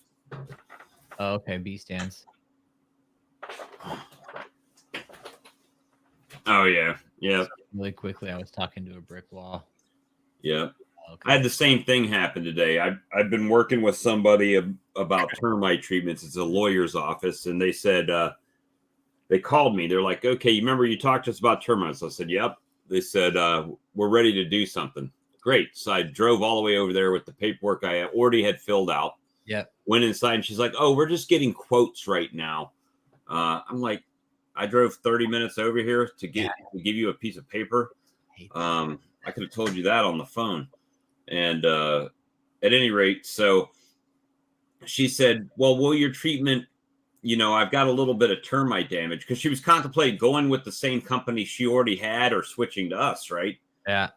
And then I called her back afterwards, and I said, not for nothing, you said something that stood out in my head. I said, you said you had some termite damage.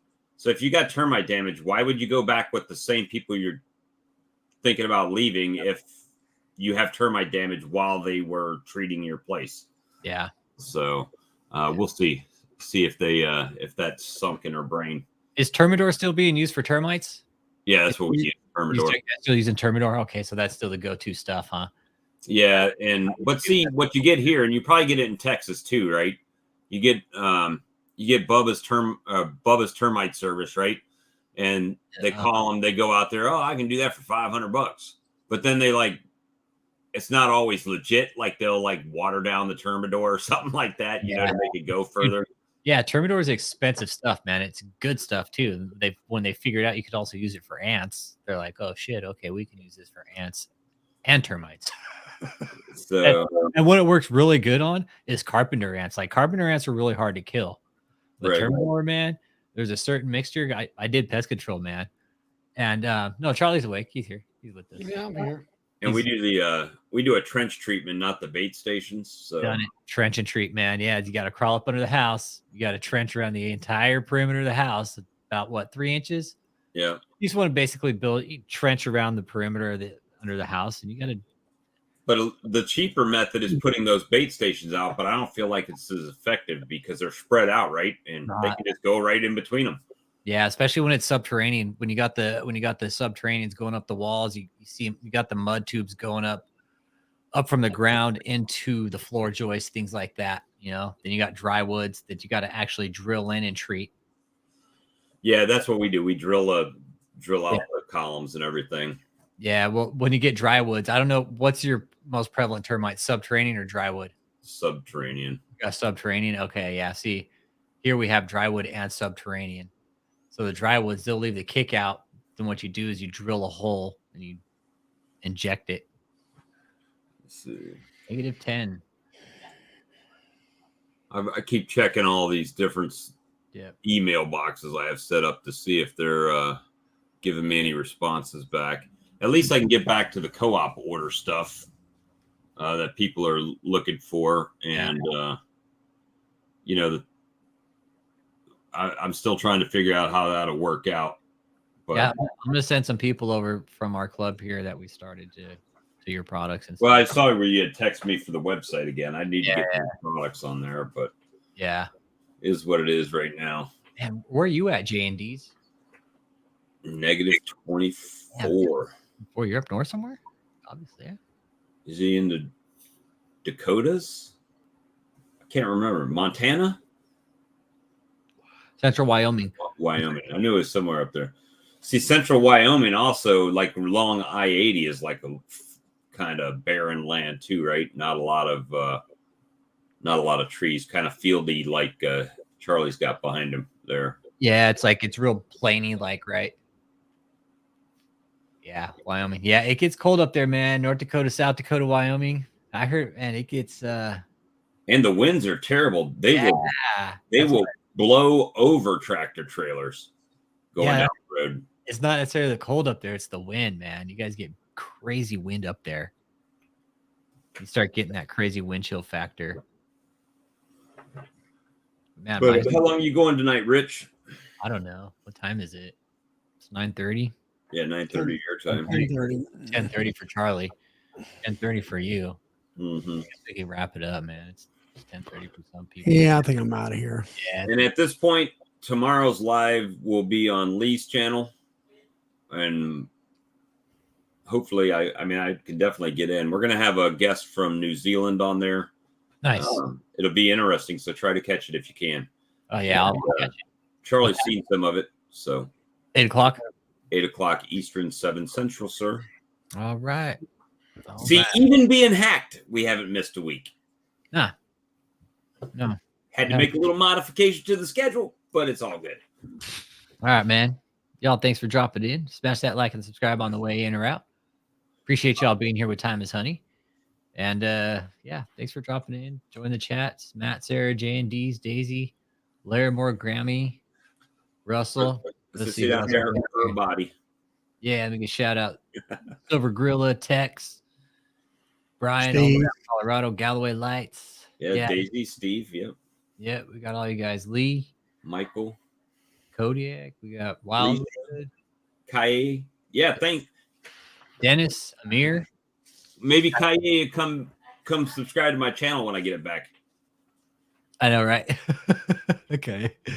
Yeah, I've got Kaye all the way down from Jamaica. Like, look how diverse the group is, man. We got people from all over the place here. That's awesome. Well, my stands are kind of like his. I mean, I've just got cinder blocks with the 4x4s on them, right? So, the weed cloth, I did have weed cloth and chips underneath it, and diatomaceous earth underneath the weed cloth. So, yeah, that's what I did under the cedar barrier. I put diatomaceous earth. I pulled the cedar barrier back, and I put, I don't know. And it's all food grade stuff. So maybe if I get my channel back, Kaye could be like the guest speaker on the 3rd installment of the international series, right? We went to Canada, and now we're going to New Zealand. Saturday, we're going to be on a UK channel. Oh, nice. Saturday afternoon, UK beekeeper asked us to go on their live stream in the UK. So sick with it, man. So that'll be interesting. And then, we can get Kaye from Jamaica. Just going all over the planet with beekeeping. That's cool. Well, yeah, is that where he's from? K Farms. Yeah, he's in Jamaica. Yeah, he's in Jamaica, man. Mm-hmm. Check this out. He can export honey, but we can't send it down to him. Right. Yeah. Yep. Hey, that's good. Yeah, I appreciate that. If the U.S. did it, look at the price of honey would go up though, which is good for the honey farmer. Oh my God, it would go up exponentially. Yeah. No Chinese honey, all American honey. Hey, Gio, now what's up? What's up? What's up? What's So up? it would definitely be a good situation. If every country did that, the price of honey would go up in every country, right? Mhm. Except China, and then China would have to make legit honey. I know that they'd have. I mean, they're manual pollinating there anyway. So I mean, yeah. Yeah. So how is that? How can they be the largest producer Hey, in the planet of honey, yet they have to manually pollinate? Right. now who was Geo? Yeah, Gio. I don't know. Somebody knew. Somebody knew. Somebody knew the chat.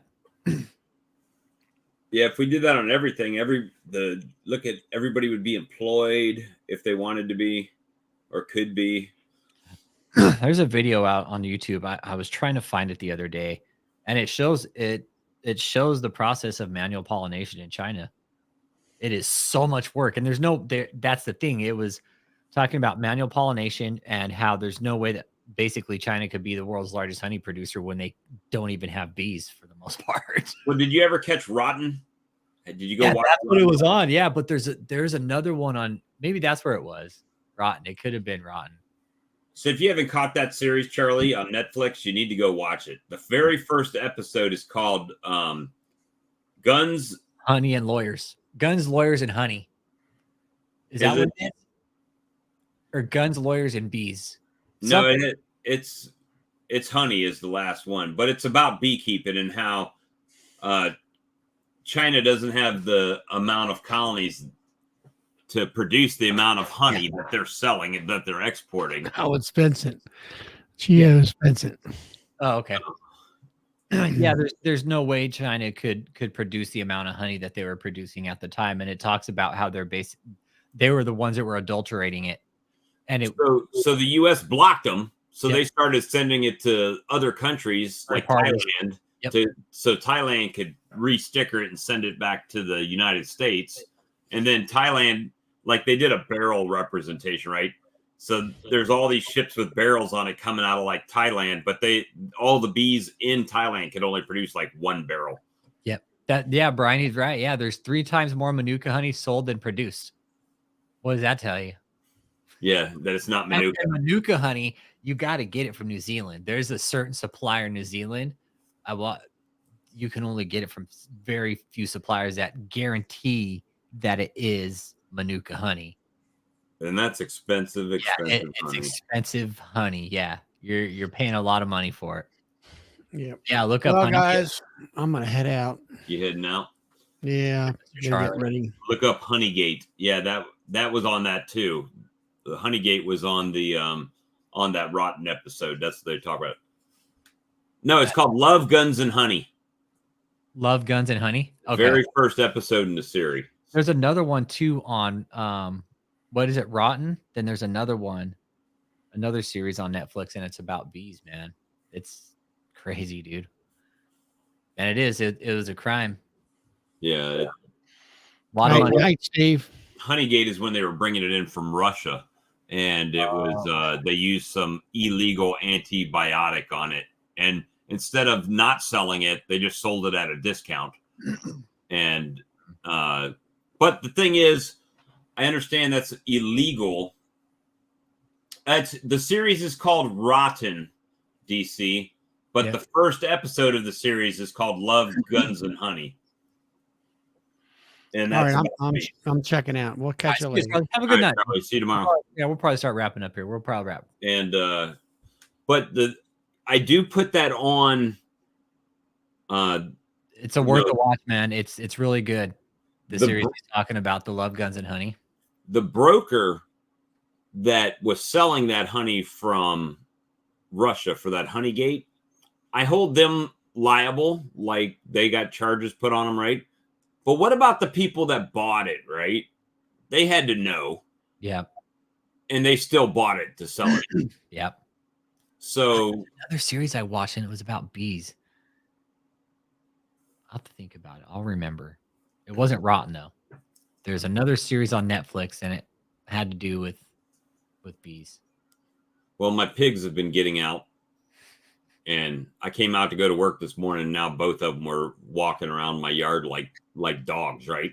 just walking around. They're in between my beehives.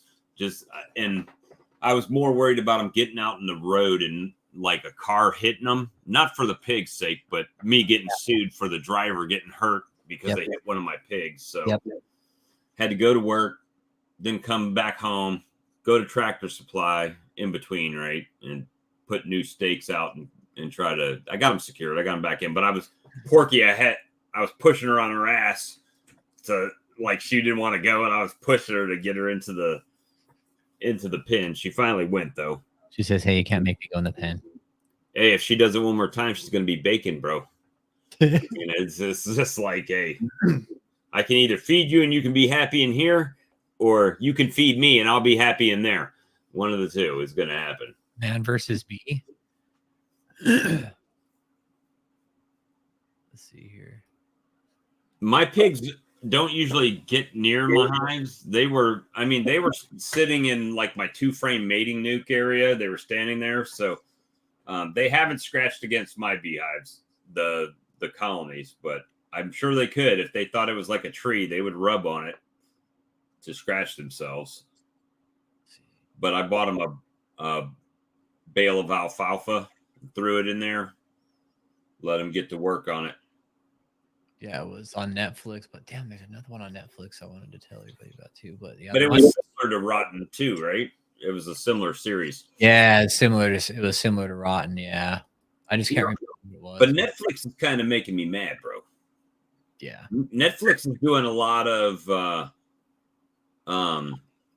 foreign films, and I'm not totally opposed to foreign films, but they're not quite as good as Hollywood produced films. dude, and the thing is Netflix, when they do some series, man, they kill it. Like the Jeffrey Dahmer series that they did recently, Yeah, which I watched that. off the fucking hook. Right, then they ended it with John Wayne Gacy killing that guy. You know, I'm like, dude, they could have totally ran a spinoff from the Dahmer to John Wayne Gacy and ran a whole nother series. Well, the series that they're producing, I mean, even you could even look at like the Disney series or the HBO series where they did the Game of Thrones, right? That was a series that they produced themselves. They're killing it on that aspect. Yep. But I feel like in the beginning, it was all like Hollywood stuff that you could watch, and now you're paying more, and the quality of the stuff is going down. Cause you always got a good point. Outside the USA, is cheaper to make. Yeah. All our actors want top dollar to fucking do shit movies. Yeah. Matter of fact, dude, even our movies are getting shittier. That's one of the, well, first of all, our movies, they need to go ahead and, write some new movies. Quit remaking stuff that's already been remade twice, right? Yeah. We don't need another Wizard of Oz. There's been 50 of them already. We're done with that, Yeah. And I'm pretty sure they should stop writing Predator movies too. Yeah. Well, the last one I enjoyed that one. Yeah, the last one was dope, and I think they should stop right there because it was a good one, right? It was good. They go out as a champ. Yeah, because it kind of ties all the story in together. Because remember all the little things that the Predator gave throughout the story, the sword, the gun, and stuff. It kind of wrapped all the story together. Right. Yeah. I haven't seen Barry yet. And quit making. Oh yeah. Don't get me started on the woke movies. You cannot watch a movie, especially if it's on the Disney Channel. Dude, Brian, they got good movies on YouTube. I watched Hannibal Rising, which was awesome. If you haven't watched that one, watch that one, Hannibal Rising. I've been watching like all Silence of the Lambs series on YouTube, dude. It's awesome, man. Yeah, quit making woke movies. Yeah, don't even go there. The woke stuff drives me crazy. You can't even watch commercials. Commercials are woke now. Even the commercials. I'm like, man, come on. We get it already. We get it. Yeah. You've rammed it down our throats enough. We know. We understand. To make everything with equity. No. Right. It's like, yeah, I just watch B stuff, not really into the violence. Yeah, well, hey, if you think about it, those things are actually historical. It's more documentary. Yeah, they killed the new Lord of the Rings series, man. Kind of killed it. I didn't want to watch it because I knew it was just going to be crap. My wife liked it, but I couldn't get into it because it didn't follow really the storyline, the original storyline. It was like a whole different time, a whole different thing, and I was like, yeah, can't get it, can't do it. My favorite Lord of the Rings series was the Hobbit series, man. That was probably, man, that was the best. That was awesome. I really dig the Hobbit series. I only have 5 of those Saracel shaker cups left, guys. So if you were looking to order one of those, you better get on it because I only got 5 dude, left. the new Dune. I really want to see the second one in the theater, DC. I watch a lot about Hans Zimmer. I like Hans Zimmer, man. He's badass. Yeah. I haven't been to a movie dude, in years. I don't know anything about Dune. When that movie came out, that was the first time I'd ever You seen didn't watch the first Dune? Yeah, I saw the first one, but I haven't seen the second one yet because it hasn't come out yet. No, I'm saying you watched the first Dune movies. Oh, like the OG? Yeah, Dune? in the 80s. The 80s. No, I think I should probably go back and watch those. It'd probably be a good idea. I like the newer ones though, because I'm guessing. See, and you're exactly case point for why they remake this shit. Yeah, see, but I didn't know about. Dude, I was born in '82. Like, right. So like that book came out in the '80s. Hans Zimmer, he was in his teenage years already reading books, man. You didn't know there was a Dune? What's that? Philip said he didn't know there was a Dune. Oh yeah, right. He's no way. Get out of here, Philip. Yeah, right. Is he trolling us right now? Oh, Philip, come on. I knew there was a Dune. I knew there's a Dune movie. I knew it. I just had I was like Star Wars, man. I never got into Dune. Maybe because I'd never been introduced to it, Well, by the time your Star Wars, by the time you were born in '82, the originals were already out. I had the VHS. My parents hated me because I watched them so much. Like, he's watching fucking Star Wars again. Oh, so you didn't. So my son, he was born later, but he got into the whole, starting with episode 1. Yep. And followed him through, and then he went back and watched the originals, right? Yeah. So.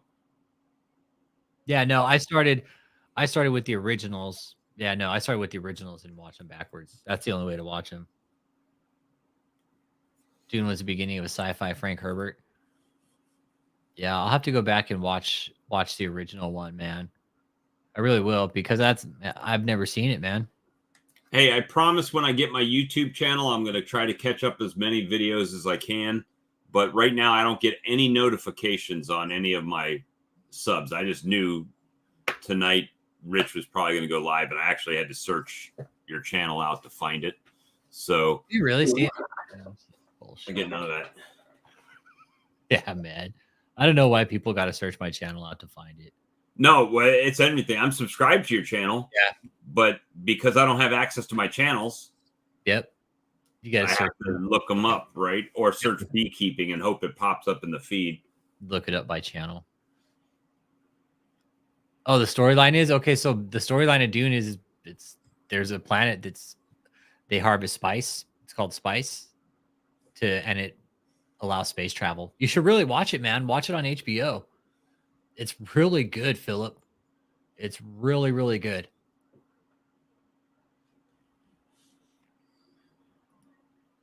Maybe we need to rewrite it. There's a planet where you harvest honey.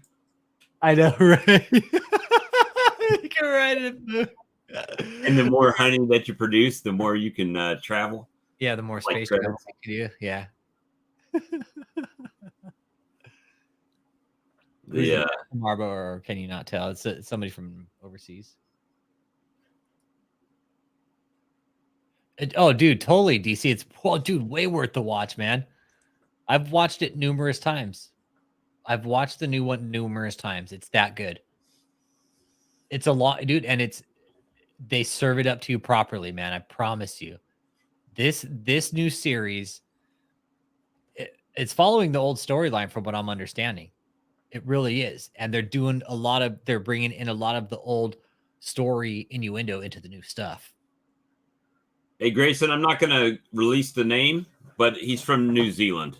We'll say that. It's going to be very interesting. You'll probably gain a lot of perspective from a different aspect of how bees work, right? So at least I did when I watched it. I was like, oh, that's pretty cool that they did that, you know? And mainly with wintering bees too. So hey, DC, if you're gonna sit down and watch Dune, make sure you got like time to do it, and you don't like you're gonna sit there and chill out and watch it, man, for sure. No, it's not Frodo. From New Zealand. He's not from the Shire. No, he is not from the Shire. He is not from the Shire. Not the skin changer's friend. But it'll be interesting. So that'll be tomorrow evening, and then Saturday we're going to be on another channel in the UK. I will, DC. I'm gonna look into the books, man. I will. I'll look into the books, dude.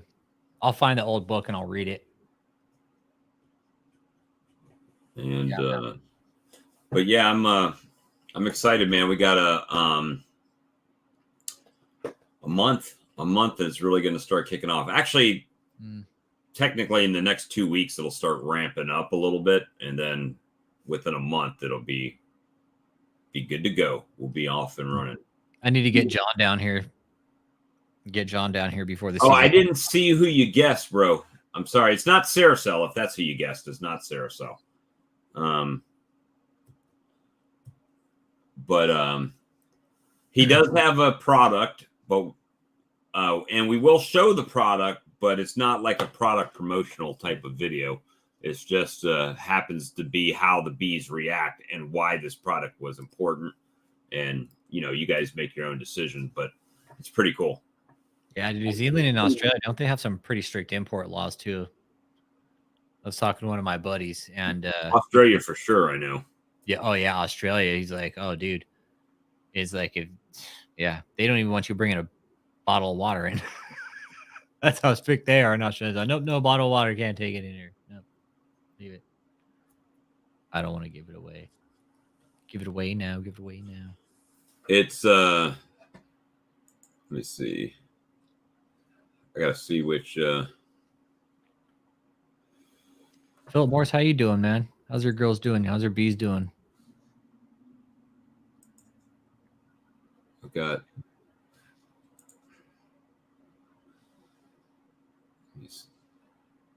got my YouTube doing crazy. I can't even look at my email to give you the name. But got hacked, dude. Yeah, dude, it's pain. It is pain. Man. Do not get hacked. Whatever you do not get hacked. Yeah, what a pain in the ass, huh? Well, it's everything, man. They go through everything. Yeah, they do it all. But hopefully, maybe tomorrow when I wake up, I don't know where their support is, because it seems like they always answer me when I'm still asleep, and then I get up and things have changed. Yeah. So, but all maybe tomorrow we'll get it back. But yep. All right, guys, we'll go wrap it up there. We're hitting 2 hours right now. We're hitting 2 hours, so I think that's a good chat for the night, man. It's 9:45. Bob, thanks for coming on. Philip, no bird in his no key. I don't. No. You're thinking a Kiwi beekeeper. No, it's not a Kiwi beekeeper. It's somebody else. He's kind of an introverted guy. The reason that he doesn't come in, he does watch, but he doesn't always come in the chats because he's dyslexic. So he has a problem typing, and with having a product and being professional, it's kind of not a good look, he thinks, for his company. So his wife helps him with a lot of that, you know, typing stuff and all of that. So, but yeah, definitely stop by at this point, Lee's channel tomorrow. Might as well, even if I get it back, might as well just do it over there anyway. Yeah. But at this point, but at any rate, I appreciate you having me on, Rich, and I guess we'll see you tomorrow. All right, appreciate you all. Have a good night, y'all. Good night, guys. Good night.